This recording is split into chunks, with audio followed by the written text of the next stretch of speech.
High school और intermediate की परीक्षा खत्म होने के बाद अब छात्रों को रिजल्ट का इंतजार है। कहा जा रहा है कि इस बार रिजल्ट अप्रैल के तीसरे सप्ताह में आएगा और इसके लिए रिकॉर्ड समय में कॉपीज का मूल्यांकन भी हो रहा है। अगर देखा जाए तो उत्तर प्रदेश माध्यमिक शिक्षा परिषद द्वारा संचालित यूपी बोर्ड की हाई स्कूल और इंटरमीडिएट की परीक्षा ऐसी परीक्षा है जिसमें सबसे ज्यादा परीक्षार्थी शामिल होते हैं। ऐसे में जो कॉपीज चेक करने का शेड्यूल रखा गया है वो 16 मार्च से शुरू हुआ है और 31 मार्च तक चलेगा और इस बीच 3 दिन होली को लेकर के छुट्टी रहेगी। यानी देखा जाए तो सिर्फ 12 दिनों में यानी रिकॉर्ड समय में ही कॉपीज चेक करने का काम पूरा कर लिया जाएगा। जो कॉपीज चेक करने का काम है वो प्रदेश भर के अलग अलग सेंटर्स पर हो रहा है, लेकिन हम यूपी में लखनऊ में कंट्रोल रूम में है, यानी यहाँ से ये मॉनिटरिंग की जा रही है क्योंकि देखा जाए तो नकल विहीन परीक्षा जितनी ज़रूरी है उतनी ही ज़रूरी ये बात भी है कि किस तरह से रिजल्ट आने से पहले तक परीक्षा की शुचिता रहती है और उसको लेकर के कॉपीज चेक करने का काम उस तरह से उसकी मॉनिटरिंग भी हो रही है। कंट्रोल रूम में हम देख रहे हैं कि लोग काम कर रहे हैं और विवेक नौटियाल हैं जो पूरे इस कंट्रोल रूम की जिम्मेदारी संभाल रहे हैं। सर, सबसे पहले तो इतनी बड़ी परीक्षा, विश्व की सबसे बड़ी परीक्षा हम कह सकते हैं जिसमें सबसे ज़्यादा परीक्षार्थी शामिल होते हैं, लेकिन अभी जो हम देख रहे हैं थोड़ा समझाकर बताइए क्योंकि अब परीक्षार्थियों के बाद अब शिक्षकों पर एक तरह से मॉनिटरिंग की बात। जी, मैं आपको जानकारी देना चाहूँगा कि जैसे हमने परीक्षा संपादित कराई थी उसी गंभीरता से और उसी बारीकी से हम मूल्यांकन व्यवस्था को देखने का प्रयास कर रहे हैं, ना केवल लखनऊ से वन मुख्यालय प्रयागराज से भी। यहाँ पर हमने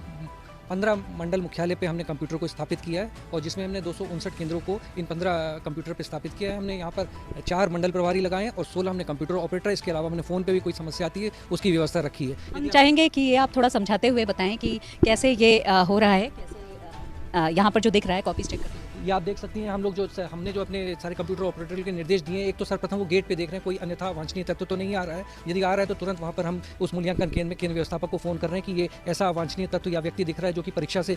संलिप्त नहीं पाया जा रहा, तो उसकी पुष्टि कर रहे हैं और उसको चेक कर रहे हैं कि इस तरह की स्थिति उत्पन्न ना आए। तो दूसरा जरा आप खोल के दिखाएंगे प्लीज़। ये कोठार की है, यहाँ पर की कॉपियाँ, ये प्रथम पाली की परीक्षा में जो कॉपियाँ दी गई थी वो सील कर दी गई हैं और इसको निरंतर 24 घंटे कैमरा सीसीटीवी की निगरानी में देखा जा रहा है। कोई भी व्यक्ति यहाँ पर इस प्रकार का अन्यथा नहीं अंदर आएगा। यहाँ अगर कोई भी पहुँचता है तो वो सीधे मॉनिटरिंग सेल उसको देख लेगा। बिल्कुल देख लेगा। तो यहाँ पर जितने हमारे कंप्यूटर ऑपरेटर लगे हैं वो प्रत्येक परीक्षा केंद्र में ये इन 4-5 चीज़ों को विशेष कर अब देख रहे हैं हम कि चेक हो रही हैं कॉपीज़। ये बहुत महत्वपूर्ण है क्योंकि टीचर्स यहाँ पर हम देख रहे हैं और 1.5 लाख के करीब टीचर्स हैं, यानी संख्या बहुत ज़्यादा है, तो यहाँ से मॉनिटरिंग करना इतना आसान भी काम नहीं, आपका कहना बिल्कुल ठीक है, लेकिन हमारे अनुभव से और जो हमें कंप्यूटर सहायक लगे हैं वो पूर्ण रूप से दक्ष हैं। हमने एक विस्तृत SOP, एक गाइडलाइन आपके लिए जारी की है और इसमें विशेष का निर्देश है जितने कक्ष निरीक्षक में ये परीक्षक हैं जो कॉपियाँ चेक कर रहे हैं और इनके ऊपर उप नियंत्रक हैं, ये सुनिश्चित कर रहे हैं कि केंद्र में ये देख लें किसी के पास कोई इलेक्ट्रॉनिक संयंत्र ना हो, कोई मोबाइल ना हो, और यदि वो बैठे परीक्षा में अपनी उत्तर पुस्तिकाओं का मूल्यांकन कर रहे हैं तो कहीं ऐसी स्थिति तो नहीं आपस में बहुत ज़्यादा बात करने की स्थिति में हो या कोई अन्य व्यक्ति दूसरे कक्ष से आके इन कक्ष में कोई इनको व्यवधान डालने की स्थिति है। लेकिन एक और बात है, जिस तरह से बात ये आती थी क्योंकि इस बार बारकोड युक्त आइडेंटिटी कार्ड भी बने थे इन्विजिलेटर्स के, तो क्या जो मूल्यांकन करने वाले जो टीचर्स हैं उनका भी कोई आई कार्ड अलग से बनाई आप लोगों ने स्क्रीनिंग के बाद?